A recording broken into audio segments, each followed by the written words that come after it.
Hello and welcome. I am so glad you're here. Let's be honest for a moment. Most of us, especially as we get a bit older, strive for a sense of peace in our lives and in our relationships. We work hard to build a life that's quiet, steady, and secure. And we naturally assume our partners want that exact same, calm, serene life we're creating. But what if the very peace you're so proud of providing occasionally feels like a quiet, emotional starvation to her? What if the drama you try so hard to avoid is actually a subconscious signal her nervous system sends out, just to see if the connection is still alive and strong? It's a challenging thought, I know, but if you stick with me, we're going to gently pull back the curtain on the fascinating science-backed reasons why emotional intensity can sometimes feel more connecting, more alive for many women than the perfect peace you're working so hard to build. Now let me be very clear, this is not about advocating for a life of constant chaos or turning your home into a theater for drama. This is about understanding a deeper, often subconscious layer of human connection. When you understand this wiring, you can use that knowledge to build a stronger, more vibrant, and more deeply trusting partnership. Part 1. The brain's reaction to sameness. Picture this. You've finally reached that sweet spot in your relationship. A Friday night rolls around, and it's pizza, a movie on the couch, no arguments, no stress. You let out a deep sigh of relief and think, this is it. We've made it. And here's the crucial insight. She's probably sighing too, but her sigh might be fueled by a very different internal experience. For decades, relationship psychology has explored what happens when the neurochemicals responsible for excitement and bonding, like dopamine, become too flat for too long. Anthropologist Helen Fisher's research highlights that novelty and adventure are powerful triggers for the brain's dopamine system, the system responsible for romantic love and feelings of excitement. When a relationship settles into a deep, predictable routine, the natural production of this excitement chemical can decrease. It's not that she's ungrateful for the calm, it's that for many people, a prolonged state of low stimulation can register in the limbic system, the emotional core of the brain, as low investment. Think of it this way. The brain is wired for efficiency. It pays attention to what is stimulating and new. If everything is always just fine, the brain's reward centers can get, well, bored. A 2009 longitudinal study showed that couples reporting boredom were significantly less satisfied with their relationship 9 years later. Boredom, it turns out, is a red flag that something needs attention. What you perceive as calm, steady sailing, her brain might interpret as the emotional equivalent of a flat line. It's a brain that can, at a deep level, equate intensity with importance. And when there's no intensity, it can sometimes feel like there's no importance. This isn't about a conscious desire for a fight, but an unconscious pull toward emotional engagement to feel connected and alive within the relationship. Part 2. The echoes of our ancestors. So, why would our biology be wired this way? Why would there be a deep, primal pull towards something that seems so chaotic? The answer is both simple and profoundly primal: survival. For the vast majority of human history, a woman's survival and the survival of her children often depended on her ability to keep a partner emotionally invested and connected. In a world with no social safety nets, a woman needed to be sure that her partner was truly committed to providing resources and protection. How could she be sure he was still invested? Through what biologists call costly signals. These are behaviors that are costly in terms of time, energy, or resources, and therefore hard to fake. Passionate reconciliations after a disagreement, grand gestures, or even just the willingness to engage in a difficult, emotionally charged conversation. These weren't just romantic fluff. They were powerful, undeniable proof that he was still in the game and willing to invest in the partnership. A woman who never rocked the boat, who always maintained a perfectly smooth surface, might have risked her partner's attention wandering. But a woman who could, even unconsciously, trigger a powerful surge of emotional investment, even if it came through conflict and intense reconciliation, secured a deeper sense of commitment. She passed on more genes. So when you see something that looks like drama, try to see the ancient echo behind it. For our ancestors, it was a deeply ingrained evolutionary strategy for securing commitment. Our modern lives have changed dramatically, But the firmware of our deep brain, the part that governs attachment and connection, updates very, very slowly. This primal programming means that emotional engagement, even when it looks like conflict, can feel like a tool for connection and validation, a subconscious test to see if you'll stay and fight for the relationship. Part 3. The chemistry of the roller coaster. Let's zoom in on the fascinating neurochemical dance that makes this cycle so powerful. When a tense argument erupts, her body is flooded with the stress hormone cortisol. It primes her system for intense engagement. But then, after the storm passes, after the resolution and the makeup hug, that cortisol level falls. And in its place, the brain releases a cocktail of dopamine and natural opioids, the brain's own reward chemicals. This is the same neurochemical process that makes you feel good after winning a game or eating a delicious meal. This powerful, almost addictive cycle is something researchers refer to as intermittent reinforcement. Think of a slot machine. It doesn't pay out every time, which is exactly what makes it so compelling. The unpredictable nature of the reward, sometimes you pull the lever and get nothing. Sometimes you get a jackpot is what keeps people coming back. In a relationship, if connection and affection are only given intermittently, often after a period of withdrawal or conflict, it can create a powerful craving for the reunion phase. The relief and pleasure of reconciliation become the jackpot. This isn't about enjoying the fight itself, but the intense feeling of connection and relief that follows, which floods the brain with those feel-good chemicals. This pattern, when it becomes the primary way a couple connects, can be a feature of abusive or toxic relationships, because it creates a form of addiction to the cycle itself. Let's be fair, men often get their dopamine hits from external achievements, closing a deal, fixing the car, or reaching a new level in a video game. For many women, that powerful sense of reward and validation is more often tied to the quality of their emotional connections. It's a different supply chain, but it's the same powerful neurochemical. This emotional intensity, though it might seem overwhelming, is often interpreted by the brain as a sign of deep connection. It's a way for her to feel your presence, to know that she matters enough to you to evoke a strong emotional response. Part 4. The stories we're told about love. Now let's talk about the cultural air we all breathe. The stories we see on screens, from Hollywood blockbusters to our favorite TV series, have a powerful effect on what we believe love is supposed to feel like. Think about the classic romantic comedy arc. It's almost never a story of two people meeting, communicating calmly, and steadily building a happy life. No, the stories that grip us are filled with friction, misunderstandings, a dramatic blow-up, and then a passionate, tear-filled reunion. This constant repetition does more than just entertain us. It shapes our relational schemas, our internal maps for how relationships are supposed to work. These stories become powerful cultural scripts that teach us to associate the dramatic peaks and valleys with the presence of real love. A meta-analysis of popular films and television from the University of Michigan found that portrayals of romantic ideal often included beliefs like love conquers all, and the idea that relationship challenges are best overcome through grand, passionate gestures rather than consistent, calm communication. What does this mean in real life? It means that our culture often implicitly teaches that emotional intensity, and even conflict, is proof of depth and passion. At the same time, men are often fed a different script that the goal is to be the stoic, unshakable provider of stability and calm. Is it any wonder that both partners can end up feeling confused and misunderstood? It's as if we're playing the same game, but we're handed two completely different rulebooks. These media portrayals don't just shape our expectations, they can influence how we see ourselves. When one partner is seeking emotional intensity to feel connected, and the other is seeking peace to feel successful, a painful gap can form. Understanding that we are all influenced by these cultural scripts can be the first step toward creating a new, shared rulebook for your own relationship. Part 5. A cry for connection. Have you ever had this experience?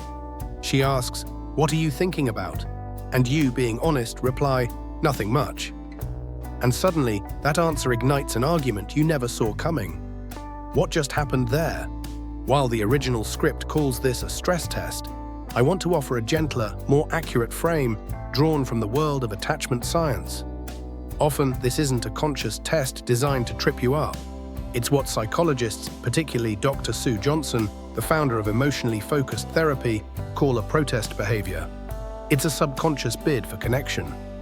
When we feel a flicker of disconnection from our partner, our attachment system, the same system that bonded us to our parents as infants, can get activated.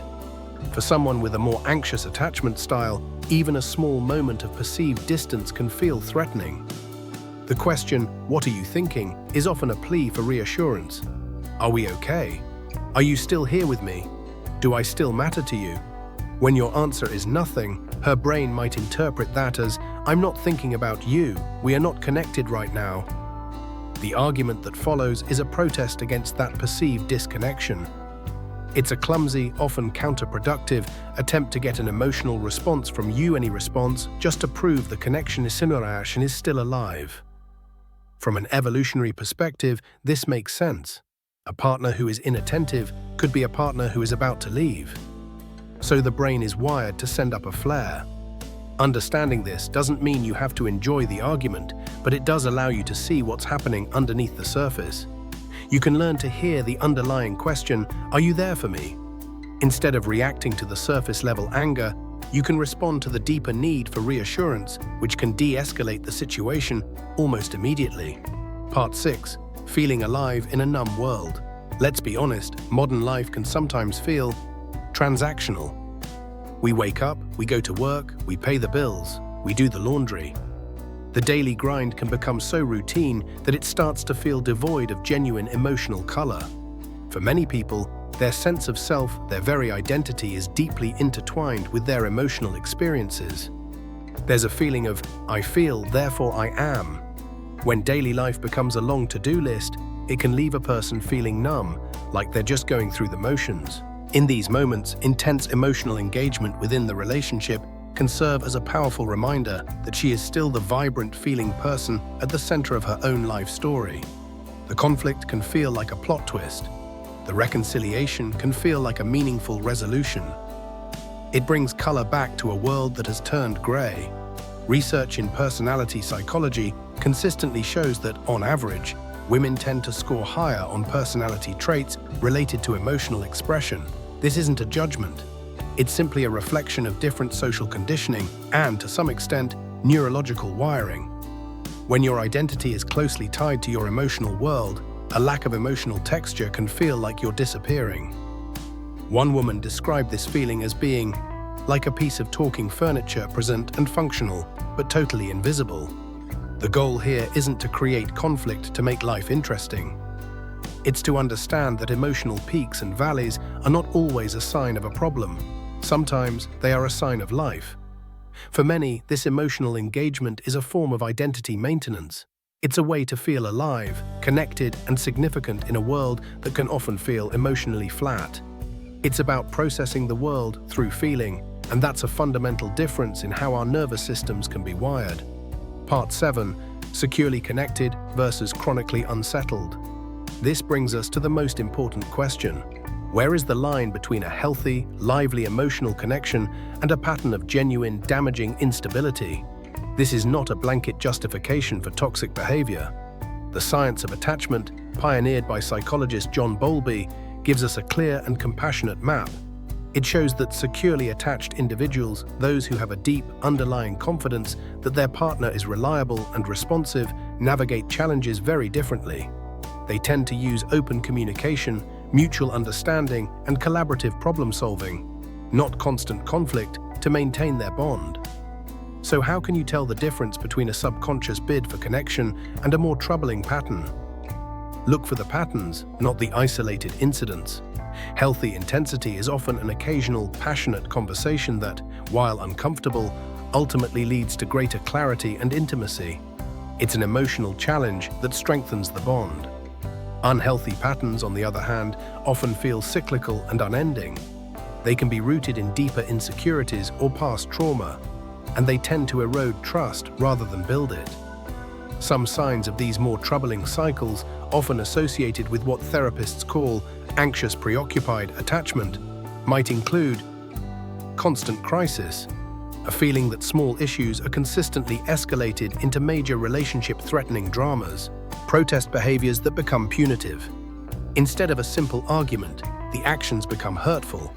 Prolonged silent treatment, threats of leaving, or attempts to make you jealous. The inability to repair. After a conflict, there is no genuine resolution or apology. The issue is just dropped until the cycle begins again. The goal is to distinguish between the primal, sometimes intense, human drive for connection and patterns that leave you feeling perpetually off balance and emotionally unsafe. If the drama feels like a constant state of emotional warfare rather than an occasional storm that clears the air, it may be time to seek professional support. A good couples therapist can help you both understand your attachment styles and build the skills for a more secure and satisfying connection. Part 8. Proactively building your emotional bank account. So, what is the healthy, constructive path forward? Do you just start arguments to keep things interesting? Absolutely not. That completely misses the point. The most powerful move is to become the proactive source of positive emotional energy in the relationship.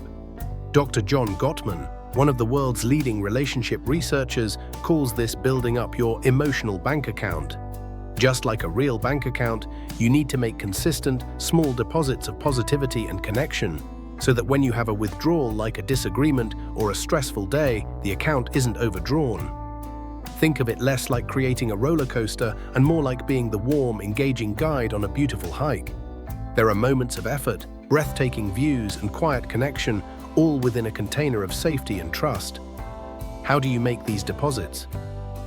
Plan shared novelty. Surprise her with a weekend getaway to a place you've never been.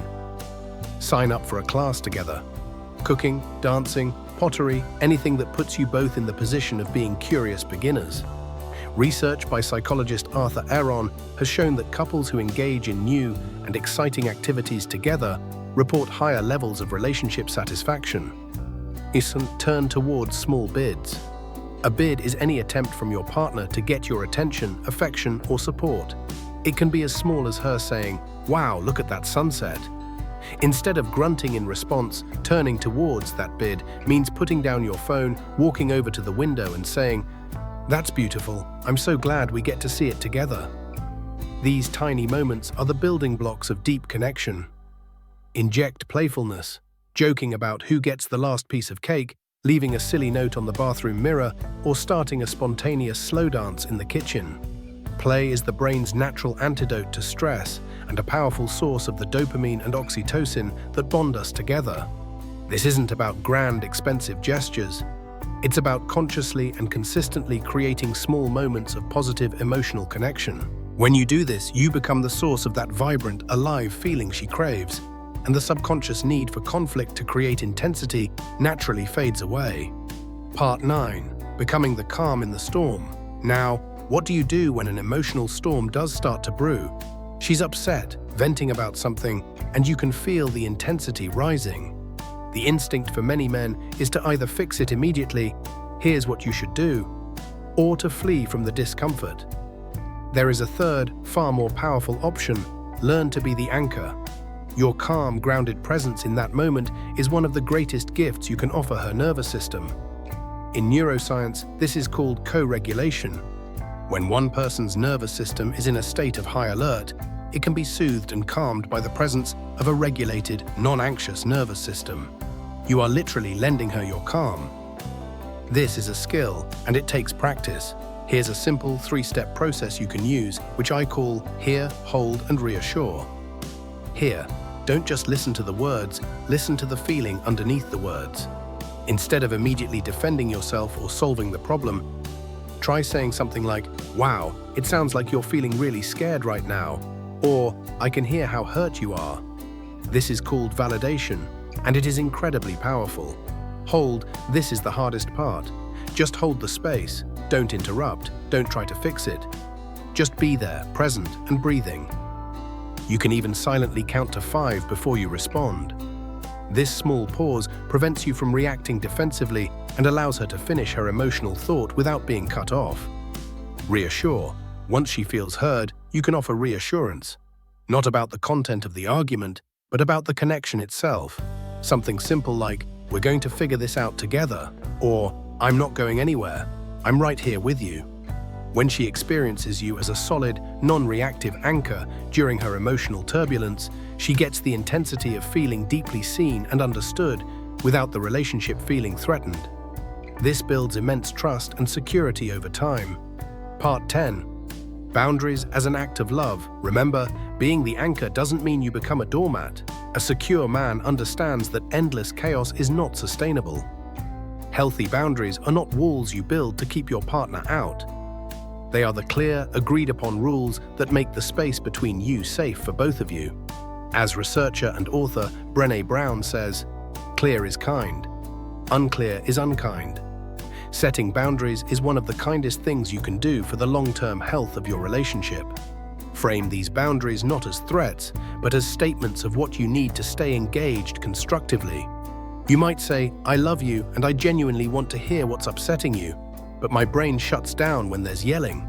If our voices start to rise, I'm going to need to take a 20-minute walk to clear my head, and I promise I will come back ready to listen calmly." Consistency is everything.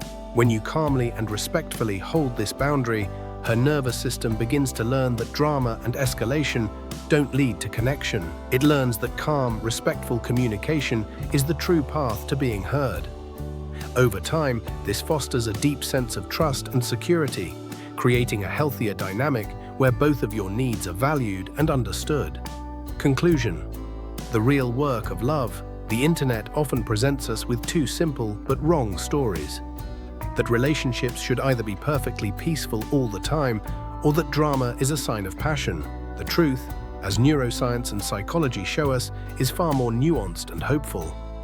We are all just human beings, running on complex biological and emotional software, trying our best to feel safe, seen, and connected.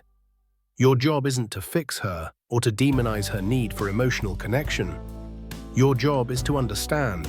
It's to see the ancient, primal wiring that we all carry. Your job is to stay centered in your own emotional stability and to become a proactive force for positive, engaging connection in your relationship. Peace never bored a healthy woman, but a prolonged state of emotional disconnection can feel like death to a nervous system that evolved to thrive on high-stakes connection. When you learn to provide those healthy, positive sparks of excitement, when you can stand strong and be the lighthouse during her occasional storms, that is when the drama shrinks. It transforms from a threat into a shared experience, and her need for intensity transforms into a deep and abiding fascination with you. You can't prevent every storm in life, but you can together build a harbor that is strong enough to weather anything. That is the real, beautiful, and lifelong work of love. Share this with a man you respect, who is also committed to building a relationship based on deep understanding and mutual respect. Because true happiness in a partnership comes not from avoiding the emotional world, but from learning to navigate it with courage, compassion, and skill.